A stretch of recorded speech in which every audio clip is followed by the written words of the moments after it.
Oke, baik. Kita akan mulai karena waktu menunjukkan sudah jam 9. Selamat pagi jemaat sekalian, Bapak Ibu sekalian semua. Ya, kita mau mulai sekolah minggu dewasa kita. Ya, silakan boleh duduk ya. Agak maju juga nggak apa-apa. Saya lihat ini pada kosong-kosong semua. Oke, mari kita buka Alkitab kita. Kita buka di dalam Titus ya. Titus pasal 1 dan kita mau belajar. Kita masih melanjutkan bahan kita yang lalu, ayat 5 sampai dengan ayat yang ke-16. Tapi kita baca ayat 5 sampai ayat yang ke-9 terlebih dahulu. Dan coba kita baca ya. Kalau Anda sudah punya ini kertas, nggak usah ambil lagi, sudah ada dari 2 minggu lalu. Tapi kalau ada, nggak ada bisa diambil. Sudah habis tapi ya, sudah langsung diambil.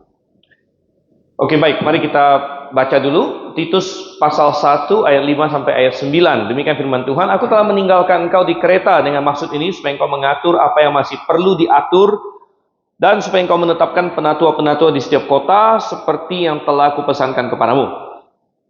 Yakni orang-orang yang tak bercacat, yang mempunyai hanya satu istri, yang anak-anaknya beriman dan tidak dapat dituduh karena hidup tidak senonoh atau hidup tidak tertib. Sebab sebagai pengatur rumah Allah, seorang pengawas jemaat harus tidak bercacat, tidak angkuh, bukan pemberang, bukan peminum, bukan pemarah, tidak serakah, melainkan suka memberi tumpangan, suka akan yang baik, bijaksana, adil, saleh, dapat menguasai diri, dan berpegang kepada perkataan yang benar, yang sesuai dengan ajaran yang sehat, supaya ia sanggup menasehati orang berdasarkan ajaran itu dan sanggup meyakinkan penentang-penentangnya. Oke, nanti kalau kita selesai baru kita lanjut lagi ayat 10 sampai ayat 16. Sebelumnya kita akan berdoa terlebih dahulu. Mari kita bersatu dalam doa. Bapa di surga, kami mengucap syukur di pagi hari ini Tuhan, di hari Minggu, hari Engkau bangkit kembali, hari Engkau menyatakan keilahian-Mu pada seluruh dunia, dan kami percaya kepadamu dan kami datang untuk berbakti, untuk menyembah-Mu, untuk berjemaat Tuhan, dan kiranya Engkau yang tolong supaya kami benar-benar dapat belajar pada acara sekolah minggu ini. Kami rindu untuk makin bertumbuh dalam Engkau. Kami berdoa Tuhan dalam nama Yesus Kristus. Amin. Oke, minggu lalu kita sudah bahas ya sedikit dan kita akan lanjutkan bagaimana di perikop ini Paulus bicara kepada Titus. Ya, Titus anak rohani dia. Titus adalah seorang hamba Tuhan, mungkin seorang penginjil ya, atau mungkin seorang gembala juga mungkin dia. Dan Titus ditinggalkan di pulau namanya Pulau Kreta. Ya, Pulau Kreta ini adalah salah satu kepulauan di daerah Yunani sana. Dan Paulus berkata bahwa Titus harus mengajar jemaat-jemaat yang masih muda, jemaat-jemaat yang masih sangat hijau yang terbentuk di Pulau Kreta ini. Ya, dan salah satunya adalah supaya di tiap-tiap kota ada penatuanya. Ya, dan ini mengajarkan kita, ingat bahwa yang kita katakan istilah penatua dalam Alkitab itu sama dengan penilik.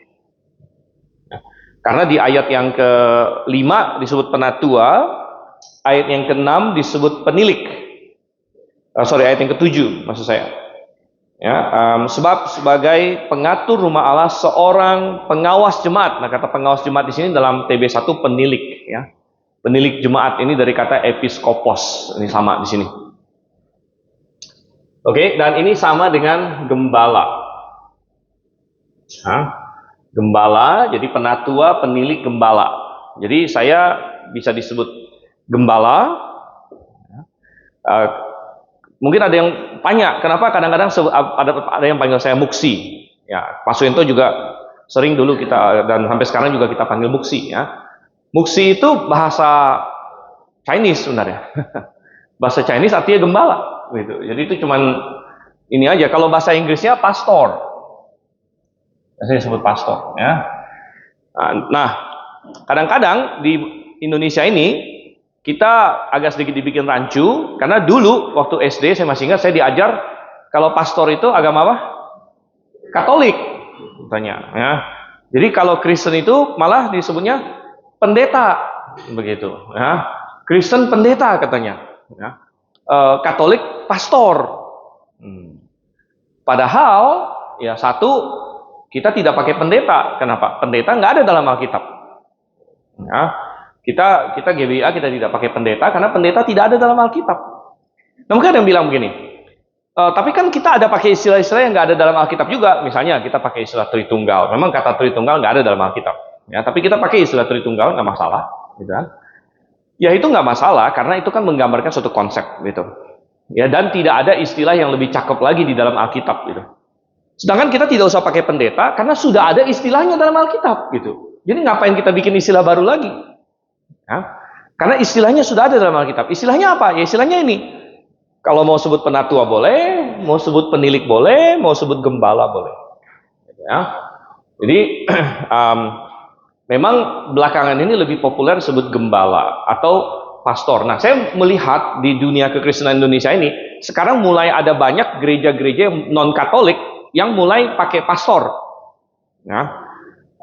Jadi pastor siapa nggak masalah, itu bagus. Ya kalau di bahasa Inggris ya pakai pastor. Ya. Kenapa ada yang bilang muksi? Ya muksi karena itu sama artinya gembala juga, cuman bahasa Tionghoa. Ya kenapa bahasa Tionghoa? Karena Grafe ini mulainya semua orang Tionghoa waktu itu. Gitu. Ya waktu Grafe mulai semua orang Tionghoa. Ya. Nah belakangan karena kita memang tidak, gereja kita bukan gereja yang kita mau mempertahankan satu suku, enggak. Kita mau ya semua yang menerima kebenaran welcome, gitu ya. Jadi lama-lama gereja kita jadi, saya bilang Grafe ini salah satu gereja yang paling Indonesia mungkin, ya. Salah satu gereja yang sangat Indonesia karena boleh dibilang perwakilan dari banyak sekali ya suku Indonesia.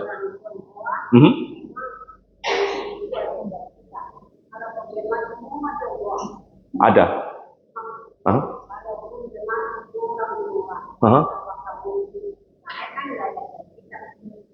Di Alkitab Tionghoa ada, Bu?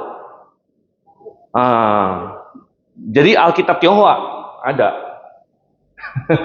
Makanya itu bahasanya begitu. Muksi itu artinya gembala.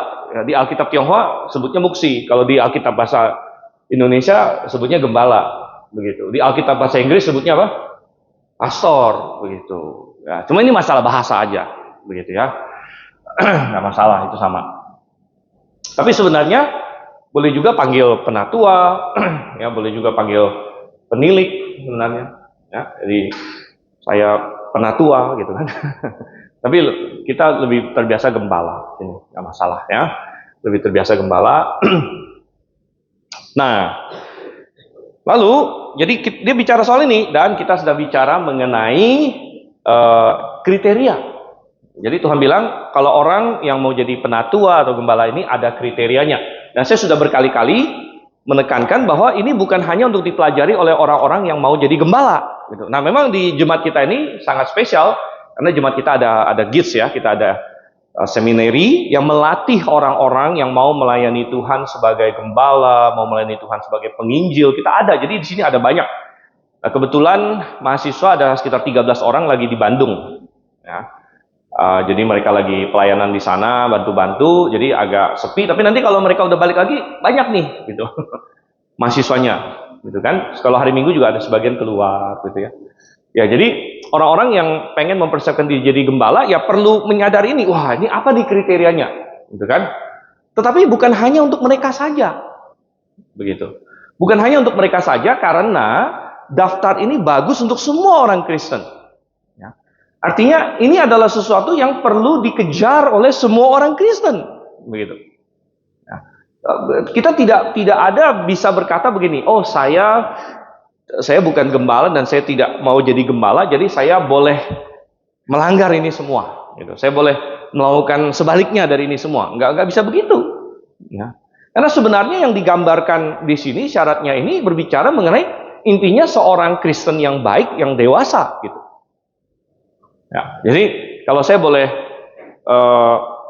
simpulkan, ya sebenarnya seorang gembala itu haruslah seorang Kristen yang sudah bertumbuh dan dewasa dalam iman dan menghasilkan buah-buah ini dalam hidupnya.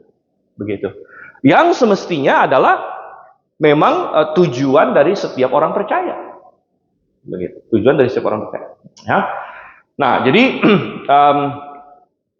kita sudah sampai dalam isian kita sudah sampai poin nomor 4 ini ya. 4A sudah secara umum dia tidak bercacat. Ya, ini sudah kita bahas, tidak bercacat itu bukan tidak berdosa, tapi ya memang ada suatu kesaksian yang bagus tentang dia, gitu kan? Dan dia tidak ada suatu kelemahan yang dia masih bergumul, begitu, ya, masih bergumul dengan itu, ya, jangan. Oke, nah kita masuk ke 4B. Jadi ada aspek keluarga, ya. Ini sudah kita isi sebagian ya. Seorang penatua menjalankan monogami, ya, monogami. Ya, dia adalah suami dari satu istri. Ya, suami dari satu istri. Jadi dia adalah kepala keluarga. Ya, kepala keluarga harus suami atau dengan kata lain laki-laki. Ya, jadi gembala itu atau penatua atau penilik itu harus laki-laki. Dan saya ingat 2 minggu lalu kita memakai waktu untuk membahas bagaimana Alkitab itu balance. Ya, dibandingkan dengan penyimpangan-penyimpangan, di mana ada penyimpangan yang satu yang mau menghilangkan sama sekali perbedaan laki-laki dan perempuan. Ya. Dan kemudian ada penyimpangan yang satu lagi yang memang istilahnya merendahkan ya salah satu. Ya. Jadi dua-duanya salah. Ya, dua-duanya salah. Kita tidak merendahkan laki-laki ataupun perempuan. Tapi kita juga tidak berkata bahwa laki-laki dan perempuan itu tidak ada perbedaan. Ya. Melainkan kita mengakui bahwa Tuhan menciptakan laki-laki dan perempuan dengan perbedaan. Ya. Dan perbedaan itu dari segala aspek. Ya, fisik udah pasti. Nah, yang paling parah adalah kalau sampai orang menyangkal ada perbedaan fisik bahkan. Padahal jelas-jelas memang fisiknya beda gitu. Anatominya beda gitu kan. Nah, jadi secara fisik berbeda Tuhan ciptakan laki-laki dan perempuan, ya. Sehingga kita melihat karena fisiknya berbeda, ya perannya juga berbeda sebenarnya. Peran dalam keluarga berbeda, ya yang satu-satunya bisa hamil adalah perempuan. Ya, mau laki-laki mau dia pura-pura jadi perempuan, bagaimanapun juga, nah, seperti yang banyak dileluconkan ya, wah laki-laki katanya ini kata lelucon ya. Di Thailand hati-hati lakinya lebih cantik dari perempuannya katanya begitu. Di jalan-jalan ketemu gitu, cantik banget, tau-taunya undergirl-nya beda itu dalamnya gitu kan. Ya, tetapi saudara yang kasih Tuhan ya dipermak-permak bagaimanapun, dan terus terang teknologi kedokteran sekarang sudah canggih sekali ya, sehingga seorang laki-laki bisa dibuat sangat mirip perempuan gitu ya. Dari tampak luarnya sangat mirip perempuan, bahkan mungkin bikin perempuan asli kayak, kok kayak kalah saya begitu ya, misalnya begitu ya. Tetapi tetap dia tidak bisa menjalankan peran yang Tuhan berikan untuk perempuan. Ya, misalnya dia tidak bisa melahirkan anak, dia tidak bisa hamil, ya, dan lain sebagainya. Ya, jadi itu peran yang sudah jelas gitu. Ya. Perbedaan fisik, perbedaan peran, ada peran dalam keluarga ini, dan rupanya juga ada perbedaan peran dalam gereja yang Tuhan inginkan. Ya, Tuhan menginginkan suatu perbedaan peran dalam gereja supaya tetap berlangsung. Oke, kita sudah bahas itu, jadi saya nggak usah panjang lebar lagi. Kita lanjutkan lagi, masih poin B, yang memimpin keluarganya dengan baik. Ya, jadi ini salah satu hal yang Tuhan inginkan dari gembala. Dan sekali lagi, bukan hanya gembala saja, gitu. Bukan hanya gembala saja, bukan. Saya bukan gembala, jadi rumah tangga saya berantakan nggak apa-apa. Ya nggak bisa, ya jangan berpikir begitu dong, gitu kan? Nah, Tuhan kan ingin ini menjadi suatu teladan, suatu contoh yang dikejar oleh setiap orang Kristen. Ya, dan misalnya baik itu seorang suami, ya, ataupun istri yang menolong suaminya, ya, harus punya pemikiran seperti ini juga, bahwa saya harus punya keluarga yang baik. Ya. Saya harus punya keluarga yang baik, saya harus punya di sini ya, anak-anaknya di sini yang memimpin keluarganya dengan baik. Ya, apa sih fungsi keluarga yang utama? Gitu. Salah satu fungsi keluarga yang utama, ya kan? Oke, kalau orang menikah, kita dapat apa sih? Dapat pasangan hidup, gitu kan? Seseorang untuk menemani kita sampai nanti kita tua, ya sampai kita salah satu dipanggil Tuhan mungkin. Ya. Kita ada orang yang menemani kita, ya itu salah satu tujuan menikah, gitu. Tetapi kenapa Tuhan mementingkan pernikahan yang benar? Karena disitulah akan muncul generasi selanjutnya. Ya. Dari pernikahan yang kuatlah akan muncul anak-anak yang kuat. Ya. Anak-anak yang beriman, anak-anak yang dibesarkan di dalam Tuhan. Nah ini yang Tuhan inginkan sebenarnya. Ya. Nah, sehingga ini penting sekali. Dan ini adalah salah satu tujuan orang Tuhan menciptakan institusi pernikahan. Ya. Adalah supaya generasi selanjutnya anak-anak bisa tumbuh dengan baik. Sehingga ini salah satu tujuannya. Oleh karena itu seorang gembala dia harus jadi pemimpin keluarga yang baik. Anak-anaknya harus dididik dengan baik. Tanya di sini. Ya. Anak-anaknya beriman, tidak dapat dituduh karena hidup tidak senonoh atau hidup tidak tertib, katanya di ayat yang ke-6 di sini. Oke, sehingga dalam isian kita katakan anak-anaknya hidup apa ini? Anak-anaknya hidup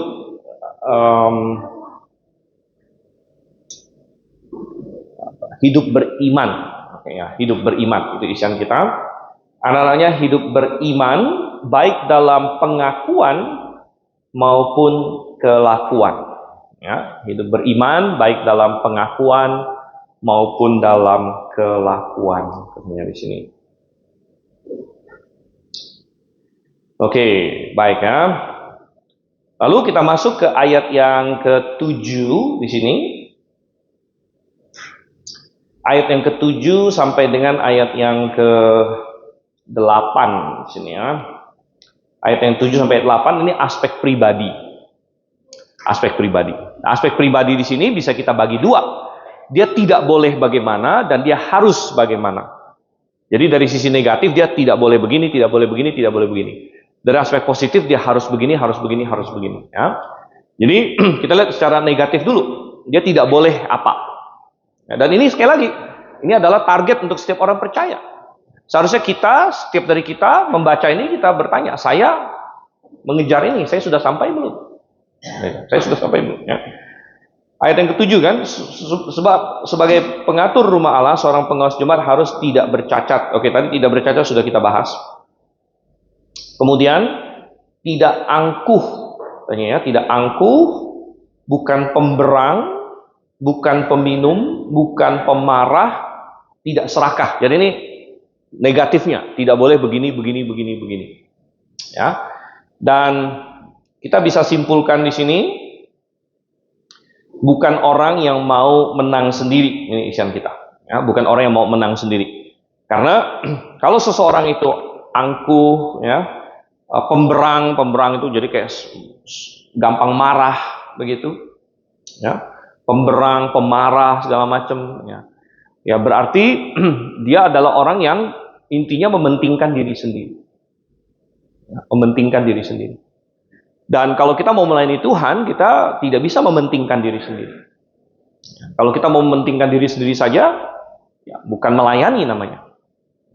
Itu ya namanya kita mau cari keuntungan sendiri. Ya. Oleh karena itu, kalau orang mau melayani ya, dalam jemaat Tuhan dan lain sebagainya, dia tidak boleh punya sikap dia mau menang sendiri, ya, angkuh, segala macam. Ya. Tetapi atau cepat marah, gitu ya. Oke, dan dalam isian kita atau cepat marah dan suka akan konflik, ya. Suka akan konflik di sini. Ada orang yang saya bingung juga, dia suka konflik sepertinya, begitu. Dia suka konflik, ya. Jadi nggak ada apa-apa dia suka bikin konflik, begitu. Ya. Belakangan saya ada ada ketemu orang juga seperti itu gitu ya, di WhatsApp grup gitu kan. Pokoknya grup lagi adem ayem, kayaknya kurang sesuatu, dia pokoknya masukin pasti mau ada konflik apa gitu ya. Dia bikin keributan begitu ya. Dan kita bilang, wah ini aneh juga seperti ini ya. Tapi tidak ya. Kemudian bukan peminum atau orang yang tamak, disebutnya bukan peminum. Ya, kenapa bukan peminum? Ya, dia harus bisa mengontrol diri tentunya. Ya, dan kita ambil satu contoh deh. Kita buka Amsal di sini ya. Amsal pasal 31 sorry.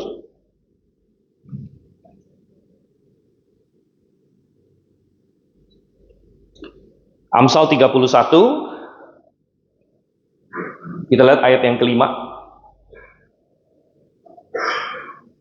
Amsal 31 ayat yang keempat dan kelima ya. Tidaklah pantas bagi raja, hai Lemuel, tidaklah pantas bagi raja meminum anggur, ataupun bagi para pembesar mengingini minuman keras. Mengapa?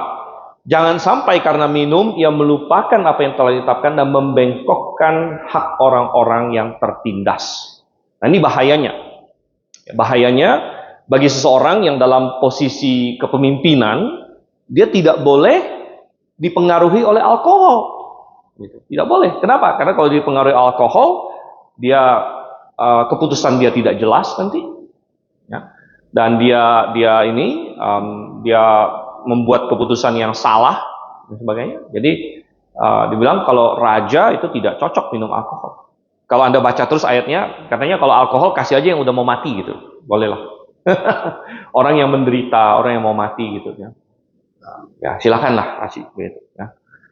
Dan ini sama. Jadi seorang gembala katanya tidak boleh dia nanti dipengaruhi oleh alkohol, oleh kesombongan ya, dia angkuh ya.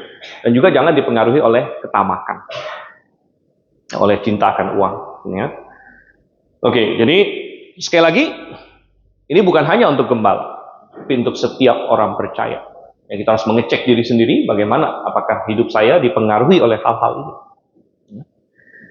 Turun lagi dalam isian kita selanjutnya 4D, aspek pribadi secara positif. Ya, secara positif ada hal-hal positif yang diperlukan, itu ayat yang ke-8.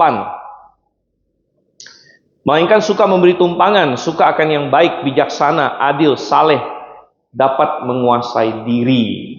Oke, jadi poin D kita, dia suka menolong orang. Nah, ini adalah dari kata-kata suka memberi tumpangan. Suka memberi tumpangan itu apa, saudara Tuhan? Jadi pada zaman itu suka orang misalnya, ya sesama orang Kristen, mereka berpergian dari kota ke kota. Waktu itu belum ada Airbnb, gitu ya. Apalagi hotel segala macam belum ada itu. Jadi biasanya mereka akan datang ke orang yang mereka kenal. Dan biasanya kalau sesama orang Kristen, oke, kenal ini orang Kristen. Ya. Nah biasanya ada yang oke, silahkan datang ke rumahku. Ya. Dan di sini maksudnya adalah seorang gembala adalah orang yang memang punya hati untuk mau menolong orang, gitu ya. Mau menolong orang, dan dia pada waktu itu salah satu wujud pertolongannya adalah yaitu tadi memberi tumpangan dan sebagainya. Tapi saya rasa ini bisa kita perluas hari ini, ya, tidak hanya dalam bentuk memberi tumpangan, ya, tapi memberi pertolongan lah kepada orang, ya, memberi pertolongan pada orang. Ya, contohnya memberi tumpangan pada waktu itu. Kemudian ada bijaksana, ya, adil, saleh, dan dapat menguasai diri sendiri, gitu ya. Dan sekali lagi, semua hal ini perlu dipupuk oleh setiap orang Kristen. Ya, setiap orang Kristen perlu membangun diri terus untuk menjadi bijaksana, untuk menjadi adil dan saleh dan semua yang lain. Ya, ini di Tuhan taruh sebagai syarat seorang gembala, tapi juga sesuatu yang perlu dikejar oleh setiap orang percaya. Oke, kemudian aspek doktrinal. Ya, terakhir ya, aspek doktrinal. Di sini ya. Poin nomor ayat 9, di ayat 9, dan berpegang kepada perkataan yang benar, yang sesuai dengan ajaran yang sehat, supaya ia sanggup menasehati orang berdasarkan ajaran itu dan sanggup meyakinkan penentang-penentangnya. Oke, jadi ada yang berkata bahwa di Titus di sini kita kan sudah ada ini daftar syarat penatua lagi di 1 Timotius masih ingat ini ya, 1 Timotius pasal 3 ya. Kemudian di Titus pasal 1 satu kali lagi dikasih di sini oleh Tuhan, dan keduanya sangat mirip sekali. 1 Timotius 3 dengan Titus 1 memang karena syarat penilik ya mestinya mirip gitu kan, hampir sama lah boleh dibilang. Cuman ada yang bilang kenapa di 1 Timotius 3 ada satu istilah apa, harus bisa cakap mengajar. Ya, cakap mengajar. Tapi istilah cakap mengajar ini tidak ada di dalam Titus pasal 1. Ya, jadi seorang penilik harus cakap mengajar, tapi tidak ada dalam Titus pasal 1 disebut harus cakap mengajar. Tapi sebenarnya secara tersirat sudah ada juga, yaitu di ayat 9 ini. Di ayat 9 ini, karena di ayat 9 dikatakan apa? Berpegang kepada perkataan yang benar sesuai dengan ajaran sehat. Ya berarti kan dia mengenal doktrin, dia tahu kebenaran. Jadi seorang gembala, karena salah satu tugas besar dia adalah mengajar, dia harus tahu pengajaran, dia harus paham ajaran sehat, dia harus paham doktrin gitu. Nah, itu dalam isian kita di sini ya. Memahami ajaran yang sehat di sini. Memahami ajaran yang sehat ya. Dan teguh berpegang kepadanya, jadi bukan yang goyang sana goyang sini, dan mampu memakai firman untuk menasehati dan meyakinkan orang. Sini ya. Jadi ini mirip. Nah, jadi boleh dibilang kalau di 1 Timotius 3 cakap mengajar, di Titus 1 itu cakap ya, menasehati sebenarnya. Ya, jadi ini mirip lah boleh dibilang ya. Cakap mengajar atau cakap menasehati. Karena seorang hamba Tuhan dia mengajar, ya, kemudian dia akan menasehati. Dia akan menasehati. Makanya di sini dia harus paham doktrin, paham pengajaran supaya dia sanggup menasehati orang berdasarkan ajaran itu dan sanggup meyakinkan penentang-penentang. Oke, baik. Nah, itu adalah sesuatu yang perlu kita kejar sebagai setiap orang percaya. Setiap orang percaya sini ya. Nah, coba kita baca lagi sekarang ayat 10 sampai 16. Kita masih di Titus pasal 1 bagi jemaat yang mungkin baru bergabung. Ya, Titus pasal 1 ya, kita sedang mempelajari ini. Tadi kita sudah bahas ayat 5 sampai 9, kita mau lanjutkan ayat 10 sampai ayat 16. Saya bacakan di sini ya. Karena sudah banyak orang hidup tidak tertib, terutama di antara mereka yang berpegang pada hukum sunat. Dengan omongan yang sia-sia mereka menyesatkan pikiran. Mereka itu harus ditutup mulutnya, karena mereka mengacau banyak keluarga dengan mengajarkan yang tidak-tidak untuk mendapatkan untung yang memalukan. Seorang dari kalangan mereka, nabi mereka sendiri pernah berkata, dasar orang Kreta, pembohong, binatang buas, pelahap yang malas. Kesaksian itu benar, karena itu tegurlah mereka dengan tegas supaya mereka menjadi sehat dalam iman dan tidak lagi mengindahkan dongeng-dongeng Yahudi dan perintah-perintah manusia yang berpaling dari kebenaran. Bagi orang suci semuanya suci, tapi bagi orang najis dan bagi orang tidak beriman suatu pun tidak ada yang suci, karena baik akal budi maupun hati nurani mereka najis. Mereka mengaku mengenal Allah, tetapi dengan perbuatan mereka menyangkal Dia. Mereka keji dan tidak taat dan tidak sanggup berbuat sesuatu yang baik. Oke, ini masuk dalam isian kita bagian berikutnya. Kenapa perlu penatua yang baik? Ya, kenapa suatu jemaat? Kenapa Paulus menyuruh Titus di sini, di tiap-tiap jemaat, di tiap-tiap kota kamu harus dapatkan penatua yang baik, dan ini syaratnya macam. Mengapa demikian? Poin nomor 5, Paulus berlanjut dengan menyatakan mengapa jemaat memerlukan penatua, yaitu karena adanya penyesat dan guru-guru palsu. Penyesat dan guru-guru palsu. Karena adanya banyak kesesatan di dunia ini. Maka salah satunya adalah Tuhan membangkitkan orang-orang yang mengerti firman Tuhan untuk menjaga kawanan. Coba kita buka Efesus pasal 4, saudara. Efesus pasal 4 dan ya kita lihat di sini dari ayat 11 Ya, dari ayat 11, Efesus pasal 4 ayat 11, dialah yang memberikan baik rasul-rasul maupun nabi-nabi, baik pemberita-pemberita Injil maupun gembala-gembala dan pengajar-pengajar, kayaknya. Jadi Tuhanlah yang membangkitkan, Tuhan yang memberikan ini. Ya. Memberikan kepada siapa? Kepada jemaat. Supaya apa? Nah, kalau kita baca terus ayat 12 dan seterusnya, untuk memperlengkapi orang-orang kudus bagi pekerjaan pelayanan, bagi pembangunan tubuh Kristus, sampai kita semua telah mencapai kesatuan iman dan pengetahuan yang benar tentang anak Allah, kedewasaan penuh dan tingkat pertumbuhan yang sesuai dengan kepenuhan Kristus, sehingga kita bukan lagi anak-anak yang diombang-ambingkan oleh berbagai angin pengajaran, oleh permainan palsu manusia dalam kelicikan mereka yang menyesatkan. Ya, jadi kalau kita balik lagi ke Titus pasal 1 di sini, setelah Paulus ngomongin soal penatua dan syarat-syaratnya, ya, maka dia berkata, kenapa? Ya karena di ayat 10 banyak orang hidup tidak tertib. Dan ada yang mengajarkan pengajaran yang aneh-aneh, ada yang mengajarkan sunat, ya, yang berpegang pada hukum sunat, omongan mereka sia-sia, mereka menyesatkan, mengacaukan banyak orang. Oleh karena itu perlu ada orang-orang yang mengerti firman Tuhan, yang mengajarkan yang benar, begitu. Ya, oleh karena itu adanya orang-orang yang mau melakukan ini adalah suatu hal yang penting. Itulah makanya salah satu pelayanan GBIA Grafe yang sangat penting adalah seminari kita, adalah GITS atau kita sebut STT kita, gitu ya. Kenapa? Karena kita itu adalah bagian dari amanat agung, bagian dari amanat agung. Ya.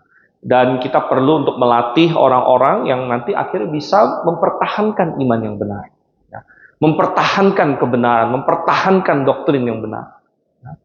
Ya. Dan itu adalah salah satu pelayanan Grafe yang paling penting, salah satu. Ya. Itu adalah cara kita menjangkau begitu banyak. Anda tahu bahwa saya belum pernah ke Papua. Nah, tapi di sini ada banyak teman-teman dari Papua. Ya. Kenapa? Salah satunya adalah karena ada orang yang sudah kita didik waktu itu, gembala Tumbur misalnya. Lalu dia sudah mendapatkan kebenaran, lalu dia juga mengajarkan dan mempertahankan kebenaran di Papua. Ya, sehingga apa yang Jemaat Grafe lakukan, ya ketika kita mendukung GITS di sini, ya, kita membiayai GITS, kita membiayai dosen-dosennya, listriknya, semuanya kita kasihi, ya.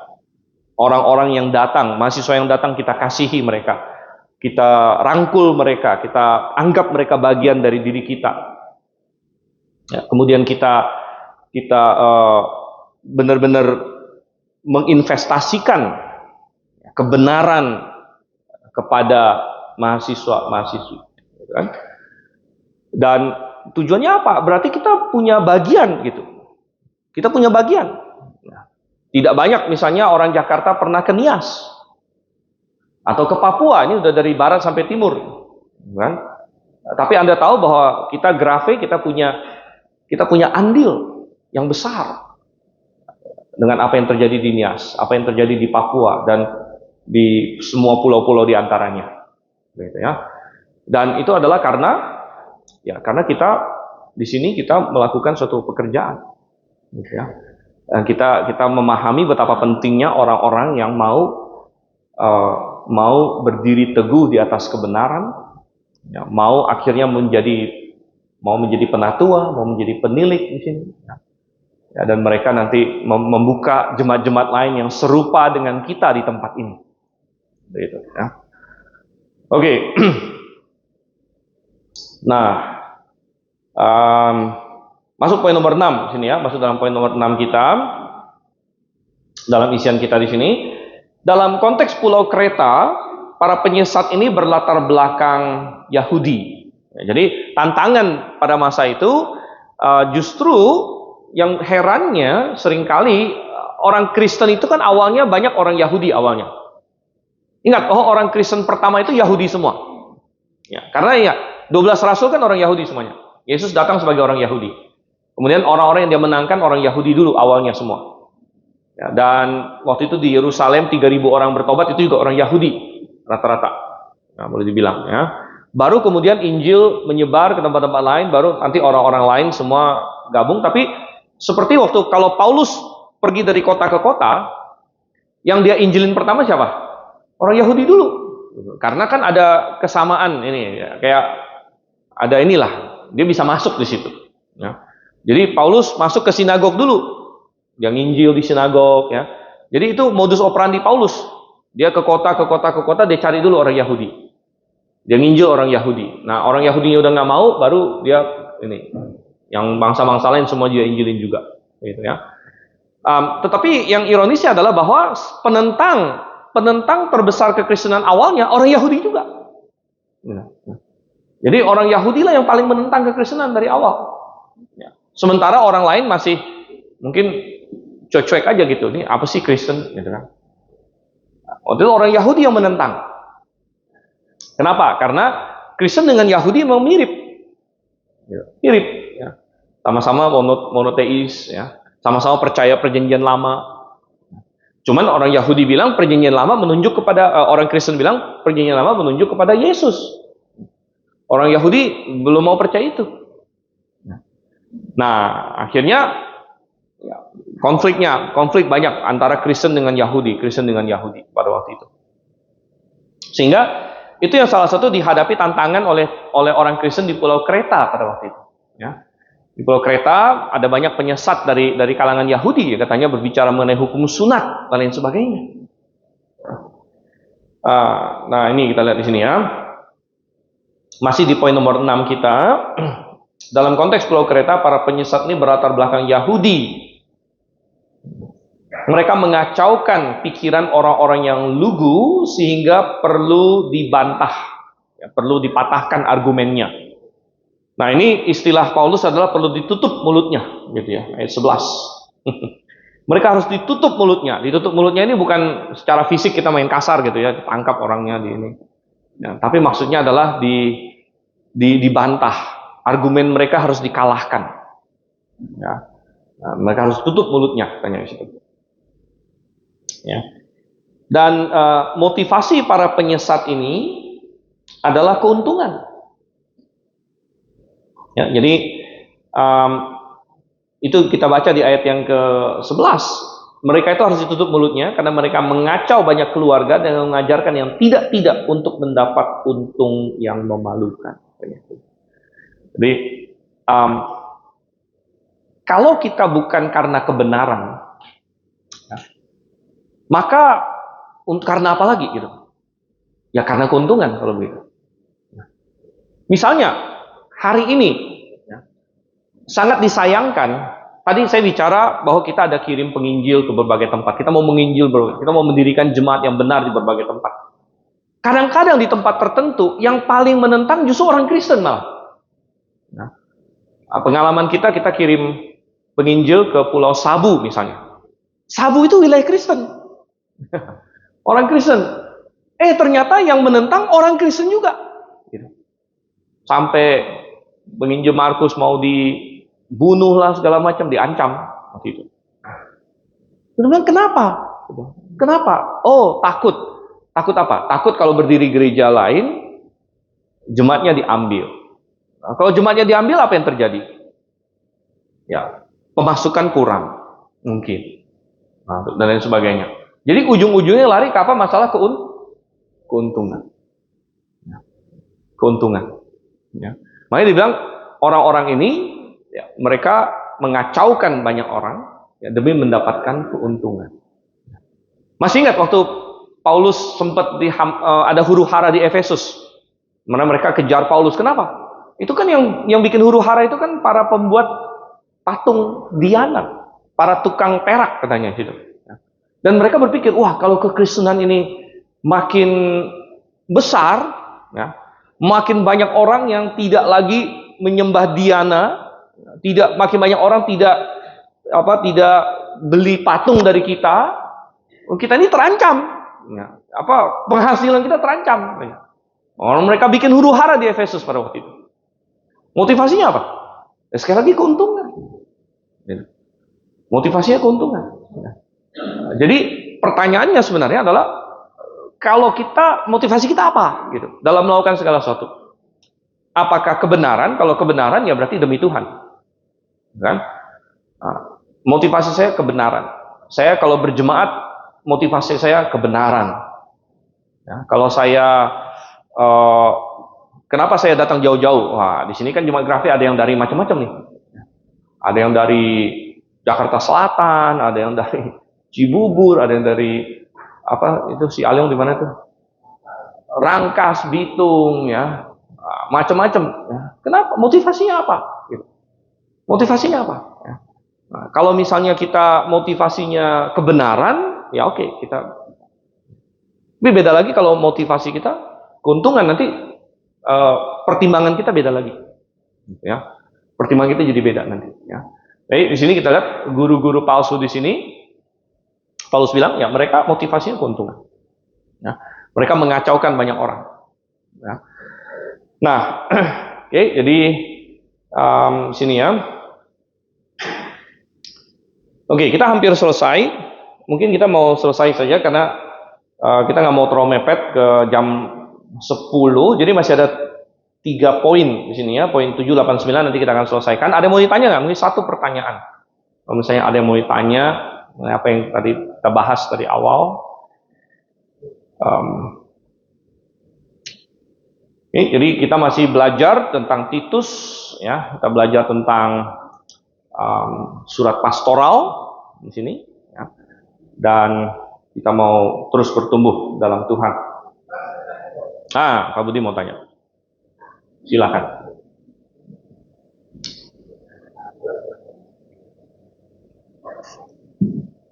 Soal keuntungan. Iya. Paulus dia katakan mau demi perut mau apa yang penting nama Tuhan diangkat, kan boleh saja. Sudah kan begitu dalam pelayanan. Ada yang memberitakan Kristus demi ya motivasi yang tidak mungkin asalkan nama Tuhan itu diberitakan. Itu bagaimana kaitannya dengan itu? Benar. Nggak apa-apa kan? Kalau Injilnya masih benar. Artinya dia tidak penipuan, no problem punya. Ya, enggak, bukan begini, bukan begitu. Ya, yang Paulus maksud adalah itu tidak mengganggu diri dia. Coba kita buka di sini ya. Itu ada di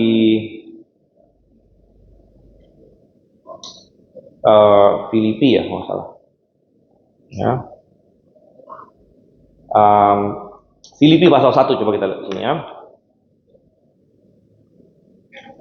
Filipi pasal 1 ayat 16 atau dari ayat 15. Filipi 1 ayat 15. Ya. Ada orang yang memberitakan Kristus karena daging. Dan perselisihan. Tetapi ada pula yang memberitakannya dengan maksud baik. Ya. Mereka ini memberitakan Kristus karena kasih, sebab mereka tahu bahwa aku ada di sini untuk membela itu. Tetapi yang lain karena kepentingan sendiri dan dengan maksud yang tidak ikhlas, sampai dengan demikian mereka memperberat beban undang-undang. Tetapi tidak mengapa, sebab bagaimana juga Kristus diberitakan baik dengan maksud palsu maupun dengan jujur. Tentang hal itu aku bersuka cita dan aku akan tetap bersuka cita. Baik, sampai situ aja ya. Jadi konteksnya begini, Paulus bilang ada orang yang memberitakan Kristus dengan dengki dan perselisihan, tanya sini. Dan kuncinya ada di ayat 16 di sini. Kuncinya ada di ayat 17. Ya. Tetapi yang lain dengan kepentingan sendiri dan dengan tidak tulus, sangkanya dengan demikian mereka memperberat bebanku dalam penjara. Gitu. Sangkanya mereka memperberat bebanku dalam penjara. Maksudnya apa? Gitu. Jadi maksud Paulus ada orang yang memberitakan Injil dengan maksud tidak tulus di sini adalah mereka memberitakan Injil itu dengan suatu motivasi persaingan gitu. Persaingan dengan Paulus. Gitu. Keuntungan kan? Ya, nggak dibilang keuntungan sih, tapi keuntungannya dalam artian kayak dia bisa merasa lebih hebat dari Paulus. Jadi Paulus ada dalam penjara. Mungkin maksud orang itu, nah nih, Paulus lagi dalam penjara kan nggak begitu bebas menginjil. Inilah gilirannya saya bisa menang, saya bisa lebih hebat dari Paulus. Saya akan, jadi akhirnya dia memberitakan Injil itu kayak bersaing nggak sehat dengan Paulus gitu loh. Jadi, saya mau ini biar ini apa orang yang saya menangkan lebih banyak dari Paulus. Ya, jemaat yang saya dirikan lebih banyak dari Paulus. Nah, Paulus di dalam penjara gitu. Jadi jadi Paulus bilang dia sangka saya bakal sedih gitu bahwa saya dalam penjara, terus dia kayak bisa bebas memberitakan Injil, saya kayak kalah gitu dibanding dia gitu kan. Waduh, saya dalam penjara nih udah berapa tahun nih, kok dia udah bangun satu lagi jemaat, dua lagi jemaat, orang udah dimenangkan. Jadi kayak Paulus kayak merasa sedih, saya dikalahkan gitu. Paulus bilang enggak gitu, saya mah nggak sedih sama sekali gitu. Yang penting kalau Kristus memang masih diberitakan gitu. Nah, mau dia memberitakannya karena maksud yang kurang tulus, maksudnya bukan demi Tuhan tapi demi ngalahin saya gitu. Dia memberitakan Injil demi mau ngalahin saya Paulus gitu ya. Mau lebih jago dari saya gitu. Enggak apa-apa. Itu silakan Paulus bilang gitu ya. Nah, itu maksudnya. Maksud Paulus konteksnya situ. Jadi beda dengan yang di Titus, karena di Titus ini mereka bukan memberitakan Kristus, mereka guru palsu gitu. Guru palsu yang memang motivasi mereka adalah keuntungan juga gitu. Nah, jadi kenapa mereka memberitakan hal yang salah atau guru palsu? Ya karena mereka memang mencari keuntungan gitu. Jadi agak sedikit berbeda karena yang di Filipi ini orangnya masih memberitakan Injil yang benar, motivasi dia agak kurang bagus, Paulus bilang, karena cuman buat ngalahin Paulus doang, gitu, dengki, misalnya dia ngiri lah sama Paulus, Paulus hebat banget gitu kan. Nah, sekarang dia dalam penjara nih, dia nggak bisa berkutik nih, biar saya kalahin dia gitu. Jadi Paulus bilang silakan gitu, kamu mau hebat-hebat beritakan Injil silakanlah gitu. Artinya dalam konteks sekarang bisa saja terjadi perebutan jabatan, bisa juga karena motivasi, karena persembahan, kan bisa begitu. Ya bukan berarti hal-hal itu benar, Pak. Ya. Nah, jadi bukan nggak apa-apa. Maksud Paulus adalah hal-hal ini tidak membuat Paulus kayak dia merasa kalah gitu, ya. Kalau konteks sekarang. Iya, maksudnya gini, kita tetap harus nilai bagi orang tersebut bagus nggak? Ya tidak bagus gitu.